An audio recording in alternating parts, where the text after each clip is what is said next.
Class question क्या कह रहा है, ध्यान से देखो। क्वेश्चन कह रहा है कि पोटेशियम मेटल की एक प्लेट है जिससे आप क्या बाहर निकाल रहे हैं, इलेक्ट्रॉन बाहर निकाल रहे हैं, और उसको आप क्या दे रहे हैं, एनर्जी दे रहे हैं बच्चों, है ना। क्वेश्चन की फर्स्ट लाइन एक बार पढ़ना सोबियो लाउड।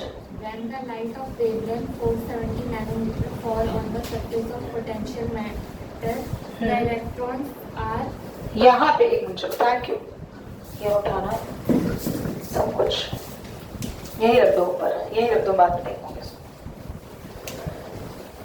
प्रश्न बोला when the light of wavelength, देखो लाइट जो है उसकी वेवलेंथ हमें दी हुई है, वेवलेंथ होता है लैम्डा, ओके।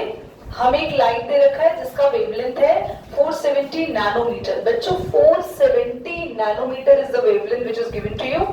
एक सरफेस पे फॉल हो रही है, और सरफेस किसका है, पोटेशियम मेटल का। किस वेवलेंथ की लाइट आप फॉल कर रहे हो, इतना समझ आ गया क्वेश्चन में। अभी आगे देखते हैं। क्वेश्चन कह रहा है इलेक्ट्रॉन्स आर एमिटेड, जैसे ही आप उस पे लाइट दे रहे हैं, तो आप सबको पता है फोटो इलेक्ट्रिक इफेक्ट में किसी भी लाइट को किसी भी सरफेस पर अगर हम स्ट्राइक कराते हैं तो उस सरफेस से क्या इजेक्ट होते हैं, इलेक्ट्रॉन्स। इलेक्ट्रॉन्स एमिट हो रहे हैं, और जिस स्पीड से इलेक्ट्रॉन बाहर निकल रहे हैं तो उनकी वेलोसिटी कितनी है, 6.4 मल्टीप्लाई 10 की पावर, कितना दिया है क्वेश्चन ने, ठीक है। अब क्वेश्चन कह रहा है what is the minimum energy required पर मोल, मतलब पूरे एक मोल इलेक्ट्रॉन निकालने के लिए कितनी एनर्जी आपको देनी पड़ेगी। इसको अगर हम ध्यान से पढ़ें, इससे पहले आप लोग सभी, मैंने एक फॉर्मूला अभी आपको लिखवाया, मिनिमम एनर्जी रिक्वायर्ड, बहुत इंपॉर्टेंट है ये question, to remove an electron. एक इलेक्ट्रॉन को निकालने के लिए कितनी एनर्जी देनी पड़ती है, एच न्यू नॉट। कितने बच्चों को आता है ये कॉन्सेप्ट, एच न्यू, यानी टोटल एनर्जी किसके इक्वल होती थी, kinetic energy plus H new not, याद आया। आप जो जितनी एनर्जी की लाइट देते थे, ये होती है उस लाइट की टोटल एनर्जी, और जो टोटल एनर्जी है वो किसकी इक्वल होती थी, काइनेटिक एनर्जी। कौन सी एनर्जी, जिससे इलेक्ट्रॉन मूव कर रहे हैं, और ये वो एनर्जी है जिससे इलेक्ट्रॉन बाहर निकल रहे हैं। और याद करो तो इसको क्या बुलाते हैं, वर्क फंक्शन। बच्चों अगर आप एच न्यू नॉट को निकालना चाहते हो तो क्यों ना एच न्यू से माइनस कर दिया जाए काइनेटिक एनर्जी को, और एच न्यू का फॉर्मूला होगा एच सी बाय लैम्डा, लिख सकते हैं इसको। और काइनेटिक एनर्जी होता है half m b square. Solve करके ये एनर्जी आ जाएगी, एनर्जी फॉर वन इलेक्ट्रॉन, एक इलेक्ट्रॉन के लिए एनर्जी आ जाएगी। एच का वैल्यू क्या होती है, 6.636 मल्टीप्लाई 10 की पावर माइनस 34। सी की वैल्यू होती है 3 इंटू 10 की पावर 8। लैम्डा हमें कितना दे रखा है, 470 नैनोमीटर इंटू 10 की पावर माइनस 9। हाफ, एक मिनट, यहाँ पे गिवन है आपको, ब्रैकेट में आप लिख लीजिए 9.1 मल्टीप्लाई 10 की power minus 31 is the mass of electron which is given in the bracket, but every time it is not being given, so try to learn it. Velocity को हम दो बार लिख देंगे क्योंकि वेलोसिटी का क्या चल रहा है, स्क्वायर। इससे क्या आ जाएगा, एच न्यू नॉट। फिर से बोल रही हूँ ये एच न्यू नॉट कितने इलेक्ट्रॉन को बाहर निकालने की एनर्जी है, 1। पर तुमसे क्वेश्चन में कितना के लिए पूछा हुआ है, पर मोल। तो हम जो एनर्जी आएगी लास्ट में, जो आंसर आएगा उसको 1 मोल के लिए किससे मल्टीप्लाई कर देंगे, एक मोल की क्या वैल्यू होती है, 6.022 इंटू 10 की पावर 22 या 23 भी। अब क्या हम इसको सॉल्व कर सकते हैं, बहुत खतरनाक। 6.6 क्या लिख दें इसको, 6.6 ही रहने दो, बाकी का हटा दें, और 3 ले लो साथ में, माइनस 34 +8 और ये ऊपर आ गया प्लस। क्या इतना से सॉल्व कर सकते हो? ये हो जाएगा, ठीक है। -12 9.1 को 9 लिखते हैं, 6.4 को 6 लिखते हैं अप्रोक्सीमेटली। 10 की पावर -31 +4 2 3 6 भी आ गया। ये भी आप लोग आराम से मल्टीप्लाई कर लो। 66 इंटू 3 198 है ना, 198 और अपॉन में 4700 आ जाएगा ना बच्चों। और 00 की 2 0 अभी हम बैलेंस करने वाले। -34 और 17 माइनस का 17 है ना, और ये 2 0 ऊपर आ जाएंगी। ये +2 है ना, +0 है ना, +2 ऊपर आके क्या आ जाएगा -2, तो कितना आ जाएगा माइनस का 19। और ये डिवाइड आप करो 198 अपॉन 47 कर लेंगे। 3 6 18। आप इसको सॉल्व करो, मल्टीप्लाई 10 की पावर, आपके पास कितना आएगा 23। आप कर सकते हो इतना तो, ठीक है। और जो एनर्जी आएगी वो 1 इलेक्ट्रॉन की आएगी। लास्ट में जो H0 आएगा उसको मल्टीप्लाई कर देना, पर मोल आ जाएगा। नोट करो, कैलकुलेशन वो घर पे कर लेना। ना बताओ जल्दी से, क्या आपने इसको डिवाइड किया? हाँ, कितना आ रहा है स्माइल डिवाइड करके? 4.2। कितना आ रहा है? 4.2। 4.2 के आगे क्या है जल्दी बताओ? 4.2 किसी ने किया है तो बोलो, नहीं तो मैं करूं, बोलो।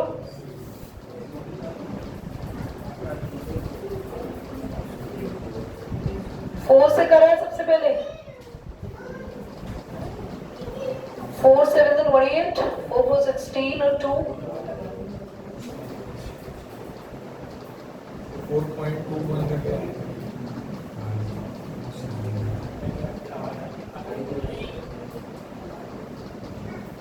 21 4.21 मल्टीप्लाई 10 की पावर -19। अच्छा हेयर यहाँ कितना आएगा? 90 से 80 90 27 27 26 162। अच्छा इसको देख के ना तुम लोग माइनस में ना निकालो आंसर, इसीलिए एक काम कर रहे हैं, ध्यान सीखो। आप ना एक काम करो, ये पावर ना सेम कर दो। पावर सेम कैसे होगी? Any idea? आपको याद है हम अगर कभी भी डेसिमल को जितना राइट पे मूव करते हैं पावर उतनी नेगेटिव होती रहती है। अगर हमने एक पॉइंट आगे बढ़ाया -22 22 23 कैसे हो जाएगी? 21 है, अच्छा 19 है, -20 फिर -21। तो एक काम करते हैं 4 2 1 कितने पॉइंट हमें आगे बढ़ाना पड़ेगा? 4। तो 1 के बाद भी सॉल्व करना पड़ेगा। फिर से 2 पे जाएगा, 3 पे 3 7 21 3 4 12 और 2 12 और 2 नहीं, तो उस पे चला जाएगा ये 2 पे 4.212 एक बार जाएगा। 2 पे कितना आ रहा था हमारा 94 6 फिर में से 9 लिया कितना 3 36 किस पे जाएगा ये 360 और हम इसको 4 पे करें तो 4 को 16 और 2 नहीं बढ़ा जाएगा। 4 7 पे करें 7 7 से 49 7 4 से 36 और 4 नहीं ये वाला 36 बड़ा आ जाएगा 6 पे जाएगा। देखो इधर 4.2126 4 आगे बढ़ा देंगे 1 2 3 4 मैंने पॉइंट आगे बढ़ा दिए। अब क्या होगा? आप लोग आराम से सॉल्व कर सकते हो, पावर सेम हो गई है। यस और नो? कर सकते हैं, कॉमन ले लो।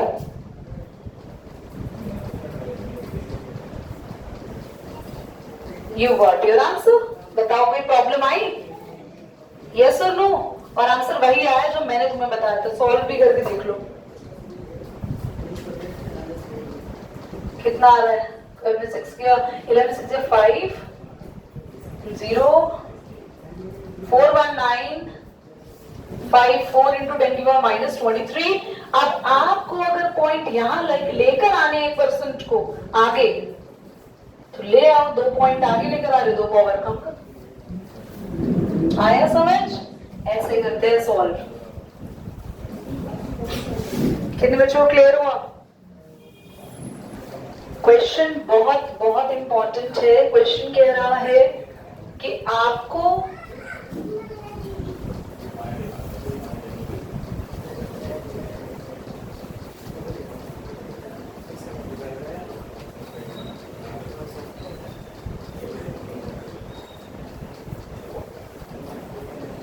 देखो अच्छे प्लीज, आपको हाइड्रोजन स्पेक्ट्रम की जो पैटर्न है उसकी एक वैल्यू दे रखी है, nu is equal to, value बोलना एक बार। 3.2 हाँ थोड़ा जल्दी जल्दी बोल दो बेटा। 1 अपॉन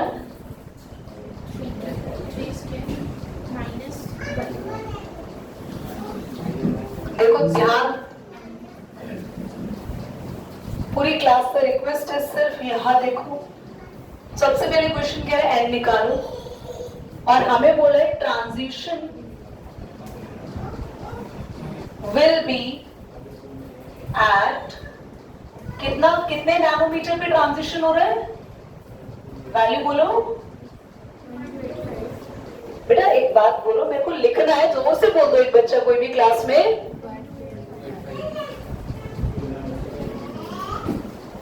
हो गया? सब मन में क्यों बोल रहे हैं बेटा? मंत्र थोड़ी है ये।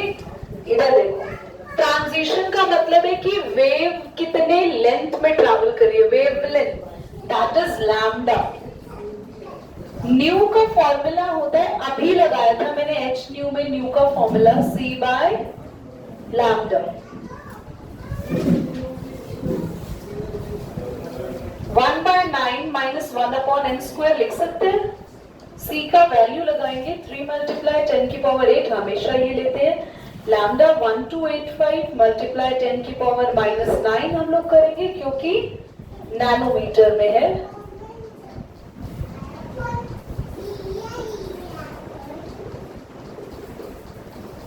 हमें माइनस 1 अपॉन एन स्क्वायर में n की वैल्यू को कैलकुलेट करना है। सबसे पहले इसको ले आओ यहाँ पे,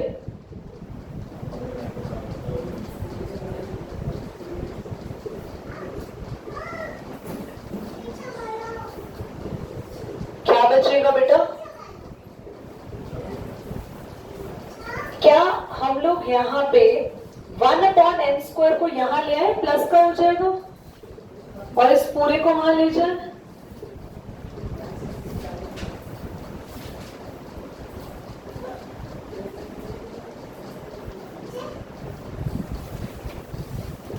कुछ बच्चों को लग रहा होगा भैया ये कैसे सॉल्व होगा, तो कोई ऐसे डिफिकल्टी जोन यहाँ नहीं है। आपको एन स्क्वायर की वैल्यू निकालनी है। यहाँ पे जो भी कुछ आएगा उसका फाइनल में क्या करना पड़ेगा, रेसिप्रोकल, या पहले ही रेसिप्रोकल लेके चल लो।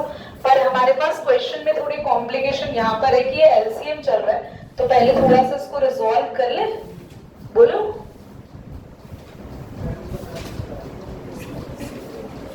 क्या हुआ? रेसिप्रोकल क्यों? एन तो अपॉन में है ना, इसीलिए। 3.29 को क्या लिख दे? 3 लिख ले। सारा शोर इसको आज ही करना है आपकी क्लास में। 3 से 3 कैंसिल। ये क्या था, माइनस था ना?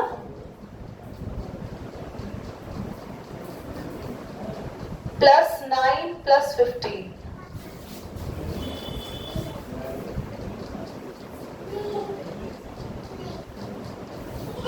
एट और 9 कितना, 17 + 15 कितना आपके पास आएगा बेटा? 42 32, मैंने कैरी 2 ले लिया।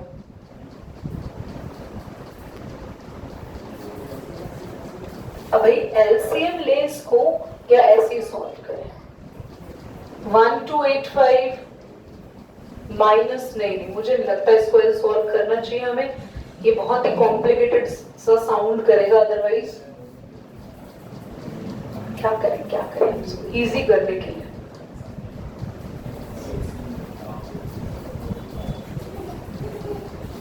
1/9 डिवाइड करिए, कितना आएगा? 0.1, फिर 1 बचेगा, 0.1111 है ना। 1 को डिवाइड करो, 1285 से डिवाइड करो 1 को, मुझे बताओ कितना आ रहा है क्विकली, जल्दी से। 1 डिवाइड करो भाई, 10 की पावर माइनस नहीं है, ये बुक में 10 की पावर क्या है? प्लस। 0.0007 इंटू 10 की पावर कितना आएगा? ये 2। तो आपके पास आया 0.11। अब तो इजी है भैया, आप पॉइंट को हटाना, इन पावर को हटाना चाह रहे हो, माइनस करना चाह रहे हो? 0. ये डिजिट क्या? वो 1000 अपॉन में 1285 है ना। 1000 अपॉन नहीं, मैंने तो 1 से डिवाइड करा है ना उसको, वो जो 10 वो साइड में लिखा है क्या? ठीक है, आप समझ आ गए क्वेश्चन आपको? Now you can calculate the value by taking the under root. खत्म। 1 मिनट, इसने लास्ट में पूछा है कि कौन सा स्पेक्ट्रम है। बच्चों मैंने याद करो एक टेबल बनवाई थी, लायमन, बाल्मर, पार्शन, ब्रैकेट, पीफेंट। और पार्शन का मतलब होता है कौन सा स्पेक्ट्रम होता है? Infrared, visible, ultraviolet. याद आया कुछ? तो पार्शन के लिए लिखेंगे इंफ्रारेड। करो नेक्स्ट क्वेश्चन जल्दी से इसको नोट। तो क्वेश्चन आपसे ये पूछ रहा है कि अल्फा पार्टिकल्स का चार्ज ज्यादा है, बट क्यों वो बीटा पार्टिकल से ज्यादा डिफ्लेक्ट होते हैं इलेक्ट्रिक फील्ड में? आपसे ये पूछा जा रहा है, बताओ। कह रहे हैं कि अल्फा पार्टिकल्स के ऊपर ना ज्यादा चार्ज होता है इन कंपैरिजन टू बीटा, तो वो डिफ्लेक्ट क्यों होते हैं? डिफ्लेक्ट का मतलब समझते हो? डिफ्लेक्ट का मतलब समझते हो? डिफ्लेक्ट, हाँ वेरी गुड। स्ट्रेट जाते जाते अपना रास्ता चेंज करें। तो क्वेश्चन ने पूछा है, वैसे तो इससे क्वेश्चन गलत लिखा हुआ है यहाँ पे। इन्होंने पूछा although the alpha particle have larger charge but alpha particle deflected more then alpha. तो इन्होंने बार बार अल्फा लिख दिया, मैंने आपको करेक्ट करके लिख पा रही है, but alpha particle are deflected more than beta in a given electric field. सुनो ध्यान से, पता है कौन ज्यादा डिफ्लेक्ट होगा? जो हैवी होगा अपने मास में भी। अल्फा पार्टिकल का साइज भी बड़ा होता है और वो हैवी भी होता है इन कंपैरिजन टू बीटा, इसीलिए वो ज्यादा डिफ्लेक्शन फेस करते हैं। तो 1 मार्क का आंसर आएगा, बस ये लिखना है, why alpha particle face more deflection? Because of their larger size and heavier mass. Clear? लिख लो। ओके एवरीबॉडी, बच्चों जी सब नेक्स्ट क्वेश्चन था मेरा, which shell would have the g subshell? तुमने एक बात बताओ, अभी तक क्या पढ़ा था? के एल एम एन 4 तक ही पढ़े हैं ना, उनमें जी नहीं आया ना, हमने एस पी डी एफ ही पढ़ा ना, तो इसका मतलब जी कहां से आना शुरू होगा? 5th। ओ वेरी गुड तलहा, बाकी सब कहां सो रहे हैं भाई? और नहीं आया, इधर देखो, इधर देखो, इधर नहीं आया ना, स्माइल समझ में नहीं आया ना? स्माइल, वो ओ एबीसीडी वाला नहीं पूछा मैंने, बताना आपको नंबर ही था। आपके शेल क्या है? First, second, third, fourth. L की वैल्यू देखो, इसमें 0, इसमें 1 2, इसमें 1 नहीं, इसमें 0 1, इसमें 0 1 2, इसमें 0 1 2 3 और इसमें 0 1 2 3। S S P S P D S P D F S P D F. तो जी सबसे पहले किस शेल में आया? 5th। आया समझ? आगे अरे इसका नाम नहीं है के शेल, के एल एम ओ। क्या हो गया? आपको फॉस्फोरस में बताने कितने अनपेयर्ड इलेक्ट्रॉन होंगे। बच्चों जब आप चैप्टर 3 करोगे ना, तो तुम्हें ना एटॉमिक नंबर की भी जरूरत नहीं है, मैं आपको इतनी अच्छी मेथड ऑफ टीचिंग सिखा दूंगी जिससे आप 1 सेकंड में किसी भी एलिमेंट में नंबर ऑफ अनपेयर्ड निकाल सकते हो, जैसे मैं कैलकुलेट कर सकती हूँ। अच्छा पहले ट्रिक सिखा दूं, फास्फोरस कौन से ग्रुप में है? चलो छोड़ो, अभी तुम्हें वो आएगी नहीं। आप नॉर्मली फास्फोरस की इलेक्ट्रॉनिक कॉन्फ़िगरेशन लिख सकते हो? अरे चलो थोड़ा छोटा दे देते हैं एलिमेंट, नाइट्रोजन ले लो, इलेक्ट्रॉनिक कॉन्फ़िगरेशन लिख सकते हो 1s2 2s2 2p3। ये पेयर में है ना, s में पेयर होता है ना, p में क्या पेयरिंग होगी या तीनों अलग अलग बॉक्स में होंगे? तो तीनों क्या है ये? तो कितने अनपेयर्ड हुए नाइट्रोजन में टोटल? समझ में आया? आप एक और ले लो एलिमेंट, कार्बन में अनपेयर्ड इलेक्ट्रॉन बताओ कितने हो गए? 1s2 2s2 2p2। ये तो पेयर ही है ना दोनों। p में कितने अनपेयर्ड इलेक्ट्रॉन कितने होंगे कार्बन में?